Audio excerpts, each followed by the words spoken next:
prihajali so mlajši in ugotovila sem, da sem tudi sama naenkrat v tisti skupinici, za katero se nekako pričakuje tudi odhod. Vesela pa sem sprememb v naši družbi, kajti danes smo lahko še kako uporabni tudi starejši in dokaz, da živimo polno življenje, da je veliko lepih dogodkov, je tudi ta 20. festival. Žal smo se ravno v lanskem letu soočili s COVID-19, zaradi katerega se je marsikateri dogodek okrnil, nekaterih sploh ni bilo in zato smo res lahko veseli, da smo danes priča takemu srečanju, tako v dvorani kot tudi tam zunaj. Vesela sem bila, ko sem prihajala in videla toliko prireditvenih prostorov, stojnic, tisti, ki so vadili za nastope. Vesela sem torej, da kljub COVID-u in kljub omejitvam živimo in upam, da bomo kmalu živeli tudi polnejše življenje. Prav v teh prostorih Cankarjevega doma sem se kot varuhinja leta srečevala kar z dvema ministricama za delo, družino, socialne zadeve in enake možnosti. In vedno smo razpravljali o številnih problemih.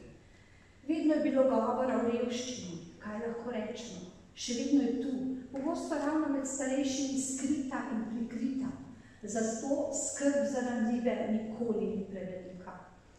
Nasilje, tudi to je zagotovo prisotno in ga je COVID samo še povečal, kajti ljudje, ko so v stresu, ko so doma, v svojem okolju, še težje spregovorijo z drugimi, težko odidejo na pot reševanja vseh svojih kriz, običajno pa jim nasilje povzročajo ravno najbližji. In kaj, če jih zapustijo še ti in zato tiho trpijo. Dolgotrajna oskrba, 20 let smo govorili o njej in upam, da bo zakon sprejet, če ravno vemo, da vsem ne bo pogodu in da bodo vedno pripombe, a potreben je, nujen. Domovi za starejše so zagotovo preživeli težko leto, veliko je bilo tudi mrtvih, vendar upam, da se stanje tam izboljšuje. Nikoli si ne bi mislila, da bo demenca potisnjena skoraj na drugo mesto za COVID-om. Kajti, ko sem bila varuhinja, smo odprli prvo demenci prijazno točko prav pri varuhu. In takrat se mi je zdelo, da je to največji problem družbe. Problem starajoče se družbe, ne da bomo pozabili, ampak da bomo imeli še veliko več drugih problemov. Danes, včasih, čeprav je mesec za nami, torej Alzheimerja, je težko reči, da demenca ni prisotna pri nas. Manj se v njej govori, ker je COVID na prvem mestu. Zato resnično upam, da bo naslednje leto boljše, da bodo vsi sedeži polni, da bo otvoritev že 21. festivala prisotna na drugačen način. Torej, tudi ta je že uspeh. In ker vemo, kako danes smo v družbi razklani, koliko je problemov pravzaprav prisotni, morda so se celo poglobili, sem se čisto ob koncu spomnila na sicer dolgo zgodbo, ki je ne bom povedala v celoti, vendar je zelo poučna.